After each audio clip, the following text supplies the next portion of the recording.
ഇത് ഹൈദരാബാദിലെ international airport. Andhra Pradesh എന്ന് ഇതുവരെ നാം വിളിച്ചിരുന്ന ഇപ്പോൾ തെലങ്കാന എന്ന് വിളിക്കുന്ന സംസ്ഥാനത്തെ പ്രധാനപ്പെട്ട എയർപോർട്ട്. വികസിത രാജ്യങ്ങളിലെ വിമാനത്താവളം പോലെ അതിമനോഹരമാക്കിയിരിക്കുന്ന പുതിയൊരു എയർപോർട്ടാണിത്.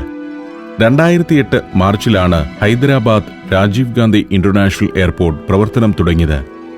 ഇതുവരെ ഞാൻ ഇവിടെ വന്നിറങ്ങിയിരുന്നത് ആന്ധ്രാപ്രദേശിലേക്കാണ്. പക്ഷേ ഇപ്പോൾ 2014 ജൂൺ 2 മുതൽ ഇത് തെലങ്കാനയാണ്. ഇന്ത്യയുടെ 29ാമത് സംസ്ഥാനം.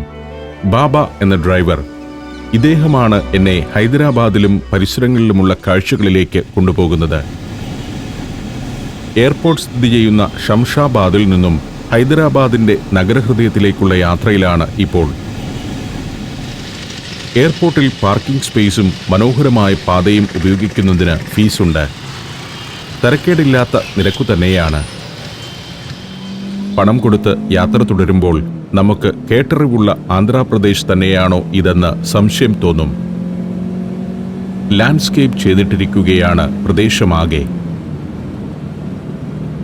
ഇന്നത്തെ തെലങ്കാനയ്ക്ക് തന്നെ അന്യമെന്ന് പറയാവുന്ന ഒരു ഭൂപ്രകൃതിയിലൂടെയാണ് പുറത്തേക്ക് പോകുന്നത്. ഗംഭീരമായി ലാൻഡ്സ്കേപ്പ് ചെയ്തുവെന്ന് മാത്രമല്ല, ഭംഗിയായി അത് സംരക്ഷിക്കുന്നുമുണ്ട്. നല്ല പാത, ഇടയ്ക്കിടെ റൗണ്ട് അബൌട്ടുകൾ, അവിടെയൊക്കെ ഉദ്യാനങ്ങൾ, ഡിവൈഡറിൽ നിരന്നു വളരുന്ന അലങ്കാരപ്പനകൾ, വെട്ടിയൊരുക്കിയ ചെടികൾ. പാതയോരത്തൊന്നും പോസ്റ്ററോ ബാനറുകളോ ഇല്ല. വൃത്തിയായി തന്നെയാണ് എല്ലാ ഭാഗവും സംരക്ഷിക്കുന്നത്. കിലോമീറ്ററുകൾ വിസ്തൃതിയുള്ള ഒരു ഉദ്യാനത്തിന് നടുവിലൂടെയാണ് പോകുന്നതെന്ന് തോന്നും. ഈ വഴിയെങ്ങനെ പോകുമ്പോൾ ഞാൻ ചിന്തിക്കുന്നത് മറ്റൊന്നാണ്. ചുഴലിക്കാറ്റിൽ സർവവും നഷ്ടപ്പെട്ടവരെന്ന് പറഞ്ഞ് വല്ലതും തരണേയെന്ന് യാചിച്ചുകൊണ്ട് വീടുകൾ തോറും കയറിയിറങ്ങുന്ന തെലുങ്കരെ ബാല്യകാലത്ത് കണ്ടിരുന്നു. അവരുടെ ഒട്ടും ചന്തമില്ലാത്ത തെലങ്കാനയായിരുന്നു ഇവിടേക്ക് വരുമ്പോഴും ഈ നാടിനെക്കുറിച്ചുള്ള സങ്കല്പം. അതൊക്കെ അസ്ഥാനത്തായിരിക്കുന്നു. തെലുങ്കിനെക്കുറിച്ച് ഇനി പഴയതുപോലെ ചിന്തിക്കരുത് എന്ന മുന്നറിയിപ്പ് തരുന്നുണ്ട് ഞാൻ യാത്ര ചെയ്യുന്ന ഈ പാതയും ഇവിടുത്തെ വഴിയോര കാഴ്ചകളും. 60 വർഷം നീണ്ട മുറവിളികൾക്കും രാഷ്ട്രീയ നാടകങ്ങൾക്കും ഒടുവിലാണ് ആന്ധ്രാപ്രദേശ് വിഭജിക്കപ്പെട്ടിരിക്കുന്നത്. മുൻപത്തെ ഐക്യ ആന്ധ്രയുടെ 41% ജനങ്ങൾ ഇപ്പോൾ ഈ തെലങ്കാന സംസ്ഥാനത്തിലാണ്. ഹൈദരാബാദ് ഉൾപ്പെടെയുള്ള പ്രദേശങ്ങൾ തെലങ്കാനയ്ക്ക് സ്വന്തമായിരിക്കുന്നു. എങ്കിലും അടുത്ത 10 വർഷത്തേക്ക് ഈ നഗരമായിരിക്കും തെലങ്കാനയുടെയും സീമാന്ധ്ര എന്ന ആന്ധ്രാപ്രദേശ് സംസ്ഥാനത്തിൻ്റെയും തലസ്ഥാനം. 2 മുഖ്യമന്ത്രിമാർ ഇരുന്ന് തങ്ങളുടെ സംസ്ഥാനങ്ങളെ ഭരിക്കുന്ന തലസ്ഥാന നഗരമാണ് ഇന്ന് ഹൈദരാബാദ് എന്ന് സാരം. എയർപോർട്ട് റോഡിൽ നിന്നും കാർ ഇപ്പോൾ പ്രധാന ഹൈവേയിലേക്ക് കയറിയിരിക്കുന്നു. PV നരസിംഹറാവു എക്സ്പ്രസ് വേ എന്ന പാതയാണിത്. നഗരഹൃദയത്തിലേക്ക് നേരിട്ടെത്താൻ മറ്റു പാതകളെയെല്ലാം അവഗണിച്ചുകൊണ്ട് അവയുടെയെല്ലാം മുകളിലൂടെ 20 അടി ഉയരത്തിൽ ഒരു പാത അങ്ങനെ പോകുന്നു. 11.6 കിലോമീറ്ററാണ് ഈ എലവേറ്റഡ് എക്സ്പ്രസ് വേയുടെ നീളം. 2009 പൂർത്തിയായ നരസിംഹറാവു പാതയ്ക്ക് അനുബന്ധമായി 20 കിലോമീറ്റർ വരുന്ന ഇതുപോലെ തന്നെയുള്ള മറ്റൊരു എക്സ്പ്രസ് വേ കൂടി കൂട്ടിച്ചേർക്കാൻ പോവുകയാണ്. രാജീവ് എലവേറ്റഡ് എക്സ്പ്രസ് വേ എന്നാണ് അതിൻ്റെ പേര്. ഹൈദരാബാദിന്റെ മുഖച്ഛായ മാറ്റിയ വലിയൊരു വിപ്ലവമായിരുന്നു ഈ എക്സ്പ്രസ് വേ. ഇന്ത്യയിൽ ഏറ്റവും അധികം ഗതാഗതക്കുരുക്ക് അനുഭവപ്പെടുന്ന ഒരു നഗരമാണ് ഹൈദരാബാദ്. ആ തിരക്കിലൂടെ എയർപോർട്ടിൽ നിന്ന് സിറ്റി സെന്ററിലേക്ക് എത്താൻ 2.5 മണിക്കൂറെങ്കിലും വേണ്ടിവരുമായിരുന്നു.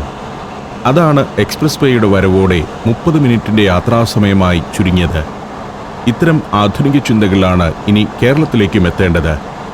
പാത പണിയാൻ സ്ഥലമേറ്റെടുപ്പും കെട്ടിടങ്ങൾ ഇടിച്ചു നിരത്തലും വേണ്ട. തൂണുകളിൽ ഉയർത്തുന്ന എക്സ്പ്രസ് വേകളാണ് ഇന്നത്തെ രീതി. നമുക്ക് ചുറ്റുമുള്ള സംസ്ഥാനങ്ങളെല്ലാം അത് നടപ്പാക്കി കഴിഞ്ഞു. ഫ്ലൈ ഓവർ പോലുള്ള എലവേറ്റഡ് അതിവേഗ പാതകൾ യാഥാർത്ഥ്യമാക്കാമെന്ന് അവർ തെളിയിച്ചിരിക്കുന്നു. മണിക്കൂറിൽ 60 കിലോമീറ്ററാണ് ഈ പാതയിലെ മിനിമം സ്പീഡ്. യാത്രക്കിടയിൽ ചില വിചിത്രാകാര മന്ദിരങ്ങളും കാണാം. മത്സ്യത്തിന്റെ ആകൃതിയിലുള്ള ഒരു കൂറ്റൻ കെട്ടിടം ഇതാ. നാഷണൽ ഫിഷറീസ് ഡെവലപ്മെന്റ് ബോർഡിന്റെ ഹൈദരാബാദിലെ മേഖലാ കാര്യാലയമാണത്. ഫിഷറീസ് വകുപ്പിന്റെ കെട്ടിടം ഇങ്ങനെ തന്നെ വേണം. അതിനൊരു ബോർഡ് പോലുമില്ല. ബോർഡിന്റെ ആവശ്യവുമില്ല. എക്സ്പ്രസ് വേയിലൂടെ പോകുമ്പോൾ ഇടതുവശത്ത് ഇക്കാണുന്നത് പുതിയ നഗരത്തിന്റെ ഭാഗങ്ങളാണ്. ന്യൂ സിറ്റി ഏരിയയാണിതെന്ന് ബാബയും പറയുന്നു. ഇന്ത്യയിലെ നഗരങ്ങളും ഗ്രാമങ്ങളും എങ്ങനെയിരിക്കുന്നു എന്ന് കാണുകയും മനസ്സിലാക്കുകയുമാണ് എൻ്റെ ഈ യാത്രയുടെ ഉദ്ദേശം. മറ്റു നാടുകൾ കേരളം പോലെ തന്നെയാണോ എന്നറിയണം. അതുകൊണ്ടുകൂടിയാണ് എക്സ്പ്രസ് വേയിലെ യാത്രയൊക്കെ ഇത്രയും ദീർഘമായി ചിത്രീകരിക്കുന്നതും. അതിവേഗം പടർന്നു വളർന്നുകൊണ്ടിരിക്കുന്ന നഗരമാണ് ഹൈദരാബാദ്. നഗരപ്രാന്തങ്ങളിൽ ഇതുപോലുള്ള പല ന്യൂ സിറ്റി ഏരിയകളുണ്ട്. പണ്ട് കൃഷിയിടങ്ങളായിരുന്ന പ്രദേശങ്ങളാണ് ഇതൊക്കെ.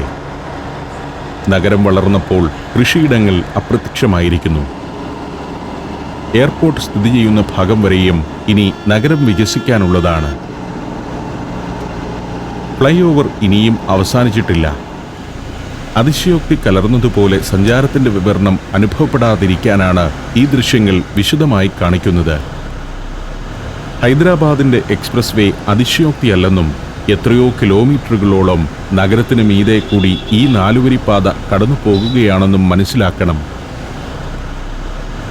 ഇതിനടിയിലൂടെ ധാരാളം പാതകളുണ്ട്. അവിടെയൊക്കെ ഗതാഗതക്കുരുക്കുമുണ്ടാവാം. അതൊന്നും മുകളിലൂടെ ഇങ്ങനെ പറന്നെന്നവണ്ണം പോകുന്ന നമ്മൾ അറിയുന്നില്ല. കാർ ഇപ്പോൾ മെഹദി പട്ടണം എന്ന പ്രദേശത്തേക്ക് എത്തുകയാണ്.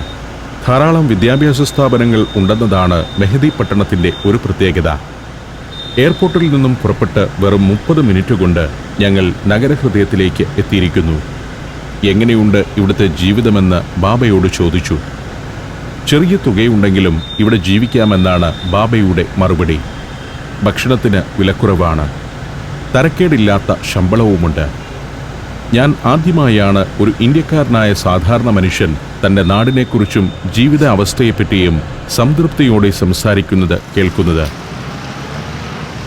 4 മക്കളും ഭാര്യയും അമ്മയുമുള്ള കുടുംബത്തെ തൻ്റെ ഡ്രൈവിംഗ് ജോലി കൊണ്ട് പോറ്റുന്നയാളാണ് ഇവിടെ ജീവിതം സുഖകരമാണെന്ന് പറയുന്നത്. മറ്റൊരാളുടെ കാറാണ്. അതോടിച്ച് വരുമാനം കണ്ടെത്തുന്നയാൾ ഈ വിധം പറയുന്നത് എന്നെ അത്ഭുതപ്പെടുത്തുന്നു. വീണ്ടും നീങ്ങുമ്പോൾ ട്രാഫിക് ബ്ലോക്കുകൾ കണ്ടു തുടങ്ങുകയായി. ബൻജാര ഹിൽ സ്ട്രീറ്റ് എന്നാണ് ഈ ഭാഗം അറിയപ്പെടുന്നത്. സെലിബ്രിറ്റികൾ വസിക്കുന്ന പ്രദേശമാണ് ബൻജാര ഹിൽ. പണ്ട് നൈസാം കുടുംബത്തിലെ ചില ശാഖകളും മുൻ മുഖ്യമന്ത്രി രാമറാവുമൊക്കെ വസിച്ചിരുന്നതും ഇന്ത്യൻ ക്രിക്കറ്റ് ടീം മുൻ ക്യാപ്റ്റൻ മുഹമ്മദ് അസറുദ്ദീൻ ഉൾപ്പെടെയുള്ള സെലിബ്രിറ്റികൾ ഇപ്പോൾ വസിക്കുന്നതും അവിടെയാണ്. ഹൈദരാബാദിൽ ഏറ്റവും വിലയുള്ള താമസ സ്ഥലങ്ങൾ ബൻജാര ഹില്ലിലാണെന്നാണ് ഇക്കണോമിക് ടൈംസ് ഒരിക്കൽ രേഖപ്പെടുത്തിയത്. ട്രാഫിക് ബ്ലോക്കിന്റെ ഒരു കാരണം ഇതാണ്. ഒരു ക്ഷേത്രം ഉത്സവം നടക്കുകയാണ്. ക്ഷേത്രവും കൊടിമരവുമെല്ലാം പൂക്കൾ കൊണ്ട് പൊതിഞ്ഞിരിക്കുന്നു. അതൊരു കാഴ്ച തന്നെയാണ്.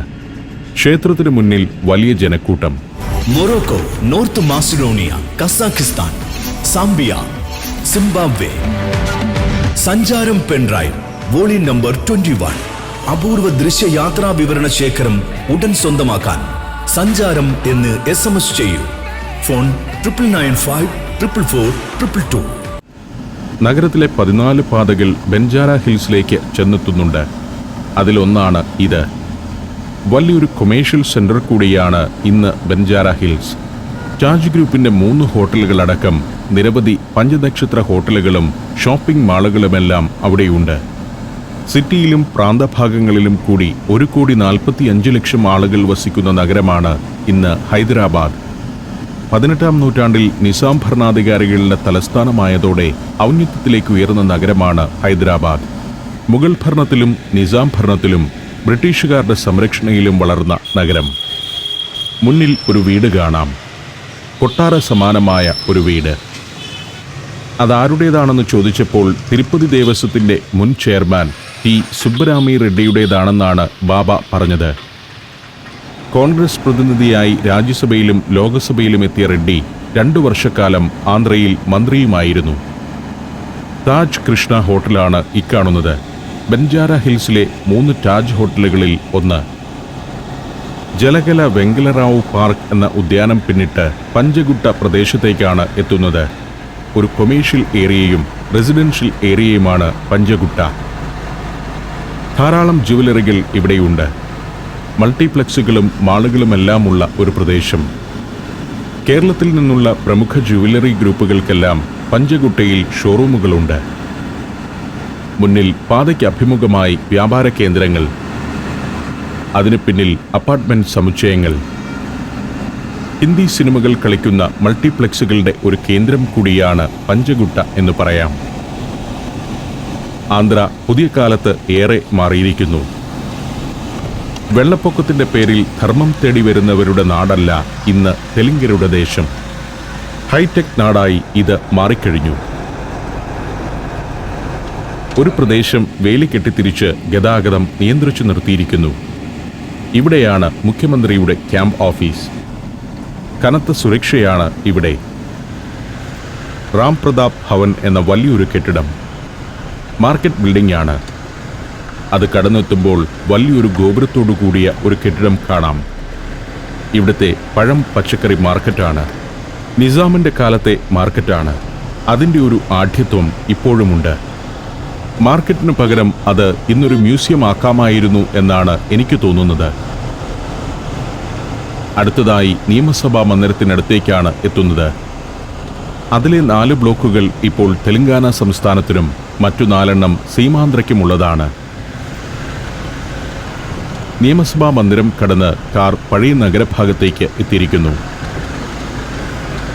അമീർപേട്ട് എന്ന തെരുവാണിത്. അമീർപേട്ട്, ബീഗംപേട്ട് എന്നിങ്ങനെ പഴയ തെരുവുകൾ പലതുമുണ്ട്. ചാർമിനാറിനോട് അടുത്തുകൊണ്ടിരിക്കുകയാണ്. ചാർമിനാറിനടുത്തുള്ള ചൗമഹല്ല പാലസിലേക്കാണ് ആദ്യം പോകുന്നത്. ഉച്ച കഴിഞ്ഞതിനാൽ തൽക്കാലം ഹോട്ടലിലേക്ക് പോകേണ്ടെന്ന് വച്ചിരിക്കുകയാണ്. മുസി നദിയുടെ കരയിൽ ലാദ് ബസാറിനടുത്താണ് ചാർമിനാർ സ്ഥിതി ചെയ്യുന്നത്. അവിടേക്ക് പോകുമ്പോൾ പാതയുടെ ഒരു ഭാഗമാകെ അലങ്കരിച്ചു വച്ചിരിക്കുന്നത് കാണാം. റംസാൻ ദിനങ്ങളായതിനാൽ എന്തെല്ലാമോ ആഘോഷ പരിപാടികൾ നടക്കുന്ന ഇടമാണ്. മരക്കൂട്ടങ്ങൾക്കിടയിലൂടെ ഇക്കാണുന്നതാണ് ഇവിടുത്തെ ഹൈക്കോടതി മന്ദിരം.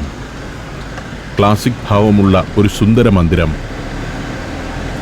ഹൈക്കോർട്ട് ഓഫ് ആന്ധ്രാപ്രദേശ് എന്ന് മുന്നിൽ ബോർഡ്. ഹൈക്കോടതിയും പിന്നിട്ട് ലാദ് ബസാറിലേക്ക് എത്തിയിരിക്കുന്നു. ബസാറിന്റെ അങ്ങേയറ്റത്ത് ചാർമിനാറിന്റെ ഒരു ഭാഗം കാണാം. ഹൈദരാബാദിന്റെ ലാൻഡ്മാർക്കായ ചാർമിനാർ. അതിനടുത്തേക്ക് ഉടനെ പോകുന്നില്ല. ആദ്യം ചൗമഹല്ല പാലസിലേക്കാണ് പോകേണ്ടത്. അവിടേക്കുള്ള പാതയിലൂടെ ബാബ കാർ വിടുകയാണ്. ചൗമഹല്ല പാലസിനു മുൻപിൽ ബാബ കാർ കൊണ്ടുചെന്ന് നിർത്തി. ഇതാണ് കൊട്ടാരത്തിന്റെ മതിൽക്കെട്ട്. ഒരു ഭാഗത്ത് കൂറ്റിനൊരു ഗേറ്റ്. അകത്ത് കയറണമെങ്കിൽ ടിക്കറ്റ് എടുക്കണം.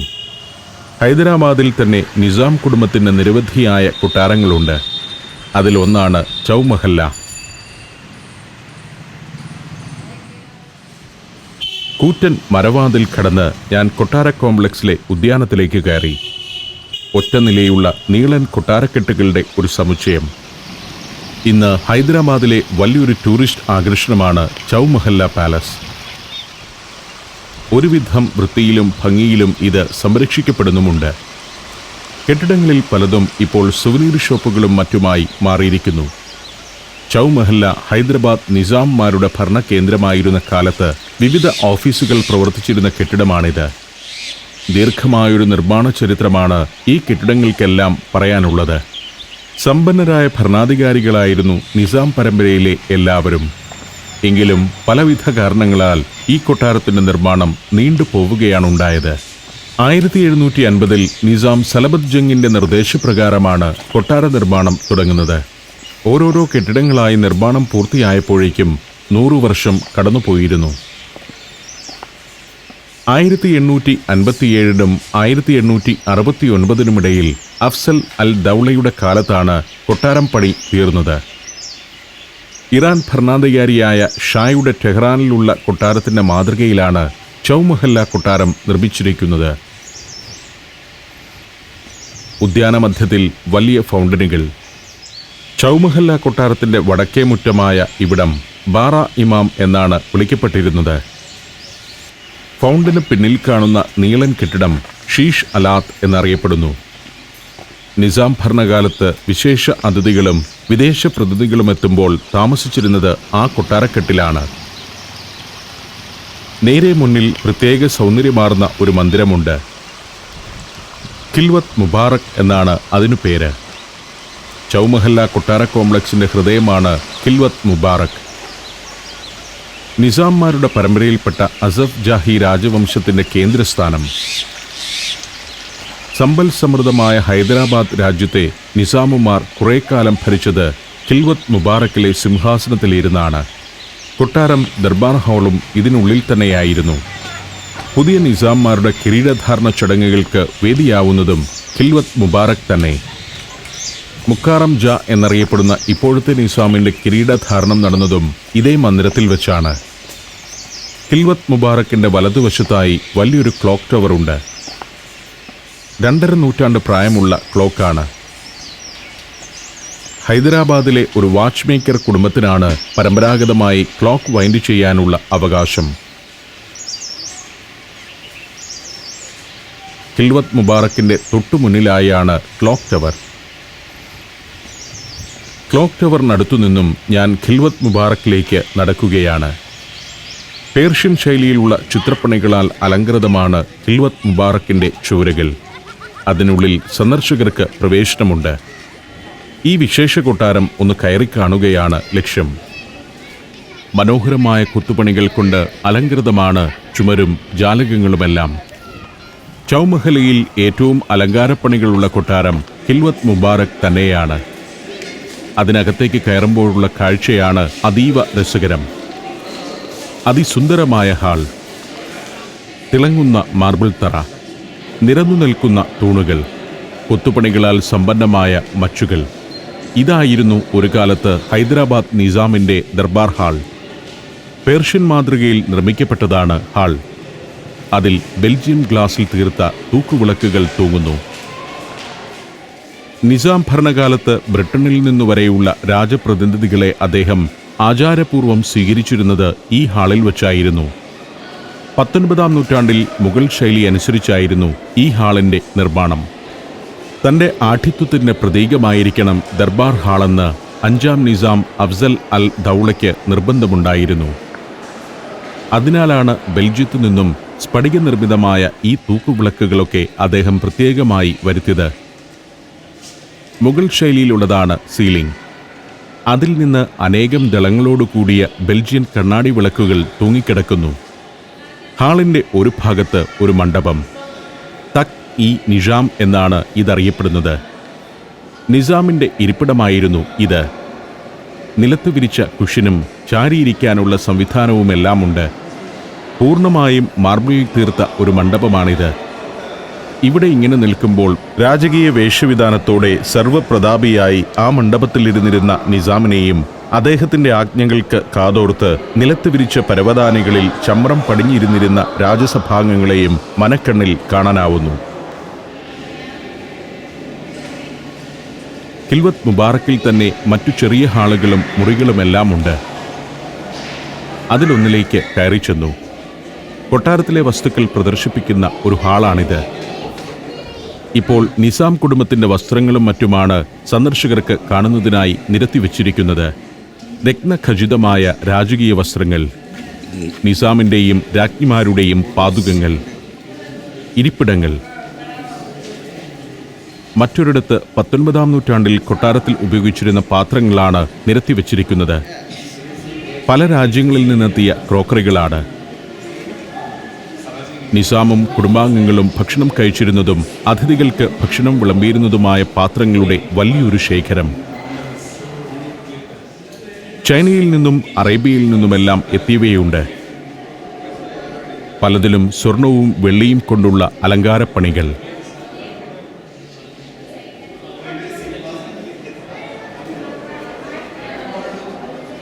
അക്കാലത്ത് ഏറ്റവും വിലയുള്ള പാത്രങ്ങൾ തന്നെയായിരുന്നിരിക്കാം ഇത്. 2 നിലകളിലായാണ് രാജകീയ വസ്തുക്കളുടെ പ്രദർശനം. മുകൾ നിലയിലൂടെ നടക്കുമ്പോൾ അല്പം മുമ്പ് കണ്ട ദർബാർ ഹാൾ കുറച്ചുകൂടി വിശദമായി കാണാം. അതിന് ഗാംഭീര്യവും ആഠിത്യവുമൊക്കെ ഈ കാഴ്ചയിൽ നിന്ന് വ്യക്തമാവും. ആ ഹാളിൽ നിന്ന് ഇറങ്ങിയെത്തുന്നത് നീണ്ട ഒരു കോറിഡോറിലേക്കാണ്. ചുമരുകളിൽ പഴയകാല പെയിന്റിങ്ങുകൾ, പലതും നിസാമിന് സമ്മാനമായി ലഭിച്ചവയാണ്. ഒരു കാലത്ത് ഇന്ത്യയിൽ തന്നെ ഏറ്റവും ആഡംബരത്തോടെ ജീവിച്ചിരുന്നവരാണ് ഹൈദരാബാദ് നിസാമുമാർ. കൊട്ടാര നിർമ്മാണത്തിൽ മാത്രമല്ല, സ്വകാര്യ ജീവിതത്തിനു വേണ്ട സൗകര്യങ്ങൾക്കെല്ലാം അവർ പണം വാരിക്കോരി ചെലവഴിച്ചിരുന്നു. ഏറ്റവും വിലയുള്ളതും അപൂർവമായതുമായ വസ്ത്രങ്ങൾ അവർ ധരിച്ചു. അക്കാലത്ത് ഇന്ത്യയുടെ ഫാഷൻ തലസ്ഥാനമായി മാറിയിരുന്നു ഹൈദരാബാദ്. കൊട്ടാരങ്ങളുടെ നിർമ്മാണത്തിനായി മറ്റു നാട്ടുരാജ്യങ്ങളിൽ നിന്നും പേർഷ്യയിൽ നിന്നുമെല്ലാം ശില്പികളെ വരുത്തി. അവരാണ് ഇത്തരം മനോഹര സൗധങ്ങളെല്ലാം പണിതുയർത്തിയത്. ബാൽക്കണിയിൽ കൊട്ടാരക്കാഴ്ചകൾ കണ്ടുകൊണ്ട് ഞാൻ അങ്ങനെ നിന്നു.